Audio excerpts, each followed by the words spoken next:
It's Philadelphia, September 1995. The walls of the ECW arena trembling with chaos, innovation, and the birth of legends. Rey Mysterio Jr., Psicosis, and yes, stunning Steve Austin all made their ECW debuts. The Pitbulls dragged the ECW titles through dog collars and steel.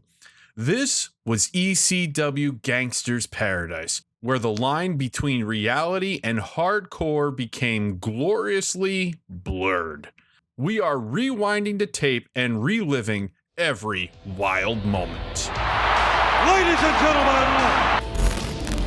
are you ready? Welcome to and new. Oh yeah! It's going to be the biggest battleground in the history of our sport, guys. As God is my witness, he is broken in half. But I'm better than you, And you know it. You want some? Come get some. Acknowledge me. The irresistible force meeting the immovable object. Welcome, wrestling fans, to the Wrestling Universe Channel's podcast, where pro wrestling fans discuss what we love, pro wrestling. So as always, if it's your first time listening in, we, the Wrestling Universe Channel, would like to thank you for taking the time to listen. And if you have returned, we want to give you a special shout out of thanks for sticking around the Wrestling Universe Channel. We invite you to follow us on YouTube and Spotify. Links below. Extreme Championship.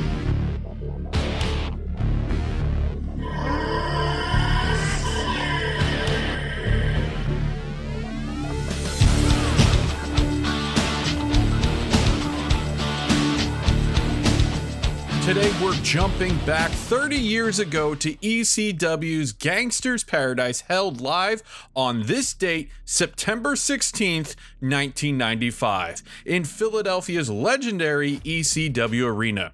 By late 1995, ECW was reeling. Chris Benoit, Eddie Guerrero, and Dean Malenko had defected to World Championship Wrestling, leaving Paul Heyman scrambling for star power.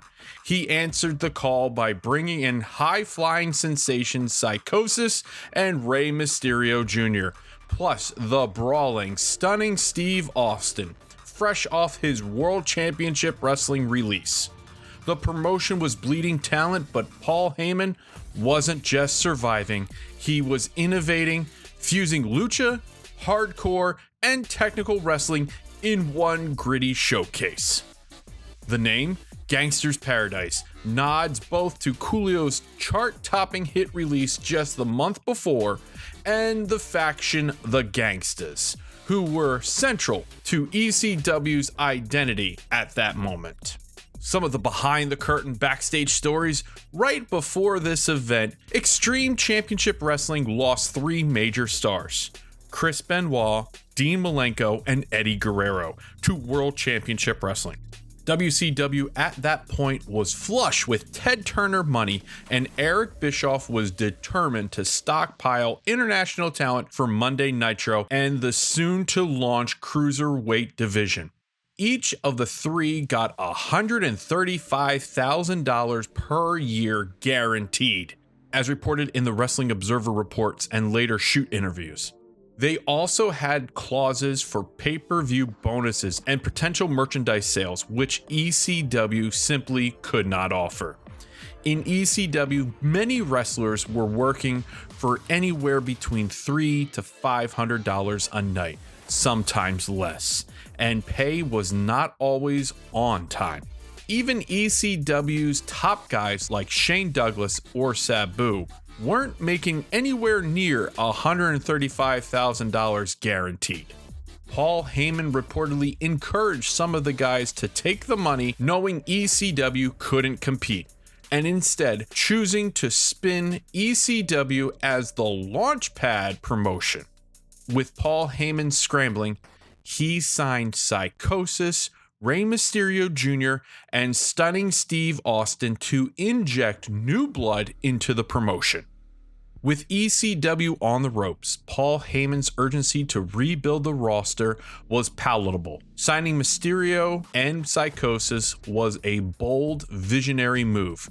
Two international talents unknown to most US fans, but perfectly aligned with ECW's raw and global punk aesthetic. Bringing Steve Austin through the doors, a gamble that paid off in spades. Some additional notes from the Wrestling Observer are as followed. ECW may be filing against Global Distributions, which is the company that handles their merch, saying Global owes ECW money. In the meantime, Paul Heyman has apparently secured a deal to put out ECW merch by himself now. World Championship Wrestling fired Steve Austin this week. Austin has been widely considered as possibly the best young wrestler in the US, but his career stalled in the last year or so because World Championship Wrestling doesn't know how to make new stars. Austin has also been in the doghouse with WCW management for the last year due to the reputation for not exactly keeping quiet about his discontent with how he's being used. Austin tore his tricep in June in Japan and has been out of action since. He was about 6 weeks away from returning when he was fired. Dave believes firing him while he was out injured was pretty classless. Austin has reportedly been upset over the cliquish nature of World Championship Wrestling and wasn't in good favor with Hulk Hogan and his buddies, who feel Austin has no charisma and can't draw money. And since Austin wasn't really in the Flair clique either, he didn't have anyone in power on his side. Dave continues to think Austin will likely end up in ECW since he's good friends with Paul Heyman, but it would be a significant pay cut. He also thinks Austin could do well in All Japan because they need a new foreign star, and Austin is the kind of worker who can get over there. World Wrestling Federation is always an option, of course, and even World Championship Wrestling might take him back if he's willing to take a pay cut. But after the way they fired him, Dave believes there will probably be some bitter feelings there. Let's check out the attendance and revenue for ECW's Gangstas Paradise. The attendance, about 1,175 fans packed in the ECW arena in Philadelphia, Pennsylvania, a solid figure ranking it among ECW's most attended shows of 1995. The sales and exposure, while not a traditional pay-per-view, matches aired later on ECW Hardcore TV, I believe September 26, 1995, and the show later became available on VHS and DVD, extending its revenue life and notoriety. The media impact, the event amplified ECW's gritty reputation, building buzz and attracting broader attention, especially with the launch of major names who'd soon go national. So let's review the pay-per-view. Let's dive in match by match, and if there are any Meltzer star ratings, we will add those in. The first match, Bull Payne versus the Broad Street Bully.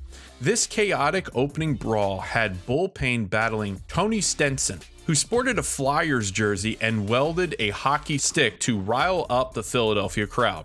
The match quickly devolved into a violent back and forth, table smash, chair swung, eye pokes, choking, low blows, and even a soda can abused as a weapon. Bull Payne eventually regained control, landing a suplex onto table remnants and ending it with a draping DDT. Despite its intensity, the brawl overstayed its welcome for some of the fans. The second match, the Dudley Brothers, labeled as Dudley Dudley and Dances with Dudley, versus Chad Austin and Don E. Allen. This match leaned into the absurd as Dudley Dudley and Dances with Dudley, joined by elder Dudleys like Big Dick and Sign Guy, squashed their opponents in a comedic fashion. Dances with Dudley delivered chops, clotheslines, and a power slam on one, while Dudley Dudley finished it with a splash through the table. It was more spectacle than substance, serving as solid filler that played up ECW's offbeat characters. The following match, Hack Myers versus JT Smith, a match married by editing. What began with solid mat work soon gave way to chaotic brawling after interference by Jason and Taz. Things accumulated in JT Smith crashing through a table outside and falling to return before the 10 count, giving Myers the win by countout. The finish earned a mix of laughs and frustration for a match that felt clipped and unnecessary. The fourth match, Jason and the Eliminators versus the Steiner Brothers and Taz in a 6-man tag. In one of the night's more ambitious bouts, Jason, Kronos, and Saturn, the Eliminators, faced Taz alongside Rick and Scott Steiner. That's right, if you never knew this before, the Steiner brothers were a part of ECW for a stint of time. After a hard-hitting, energetic grind, Jason pinned Taz to steal the victory. While Meltzer's star rating wasn't available, the bout's physicality, length, and high stakes marked it as an unsung highlight of ECW's Gangstas Paradise. The fifth match. For the ECW World Championship, it was a 2 out of 3 falls dog collar match. The Pitbulls against Raven and Stevie Richards. This brutally creative and emotionally charged match had the Pitbulls wagering their partnership if they lost. After a savage 3-fall stretch, Raven scored the first. Pitbull number 1 tied it, and then an all-out brawl led to the Pitbulls being triumphant. Tommy Dreamer and 911 arrived to settle the chaos. The finishing scene included a curb stomp, super bomb setups, choke slam on Bill Alfonso, and a super bomb on Raven and Stevie Richards to clinch the titles. This one is often cited as the perfect ECW match. One reviewer rated it a perfect 5 stars, calling it the best match in the 90s in ECW. So by far, if you want to check out any match whatsoever, this ECW World Tag Team Championship match between the Pitbulls and Raven and Stevie Richards is the one to look for. The sixth match, 2 out of the 3 debuts happening here, when the ECW faithful were introduced to Psicosis facing Rey Mysterio Jr. in a captivating mix of lucha artistry and ECW brutality. Rey Mysterio Jr. faced Psicosis in a dynamic highlight reel and won. The match featured high-speed aerials, Rana spots, springboard dives, chair shots, and a super Hurricane Rana off the top rope that sealed the deal. One reviewer gave it a solid 5 stars, praising its hybrid style and electric crowd energy. Dave Meltzer gave this a 4.25 star rating. And the main event, the 7th and final match, the Gangstas Paradise Cage Match. A gleefully messy anarchy final inside the steel cage. Chaos reigned. Axe handles, moonsaults off the cage, frying pans, blood, table stacking, and a fury of bodies brawling high above and below. Mikey Whipwreck ultimately pinned the Sandman after a flying Hurricane Rana and a splash off the cage. Structurally loose, but visually electric. The brawl reflected ECW's anything goes ethos. Now comes to the fun part of these anniversary shows that I personally love. The fantasy rebooking what-if scenarios to stir up our imagination. And wrestling fans, if you have anything you would like to add, please put it in the comments below. We love to hear from you. So let's jump right into it. What if Rey Mysterio Jr. vs. Psicosis headlined in a longer singles capacity? This option would let the dual debuts truly shine even more. And I mean, honestly, I could see that happening. I don't know at the time if that was a discussion, but what are your thoughts? If you haven't seen this match, look for it, find it, check it out, and please let us know what you think. Did the match go long enough, or were you craving more? Here's another what if. What if Raven's faction had retained the dog collar titles? Honestly, this would have extended the feuds with Pitbulls involving Tommy Dreamer.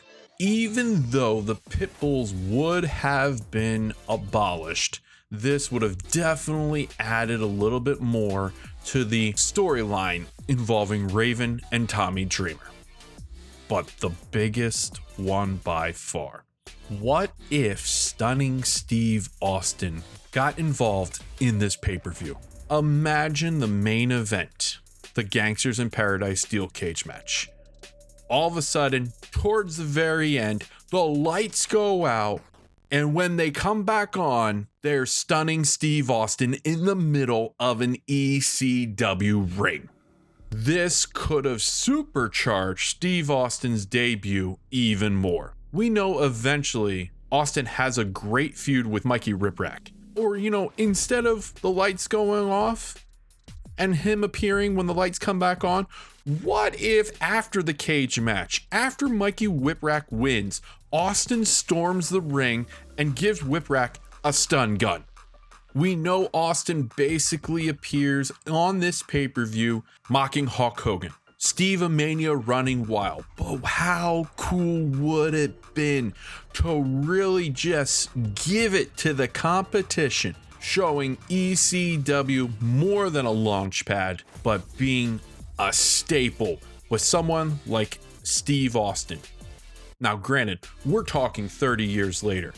We know what happens, but how great would it have been for ECW to inject some of that Monday Night War feels and say to the competitions, both WWF and WCW, hey, don't forget about us here in Philly. We're coming at you. Just a few what ifs, fantasy rebookings there. And again, as a reminder, wrestling fans, if you have any what ifs, fantasy rebookings involving Gangstas Paradise, please leave them in the comments below.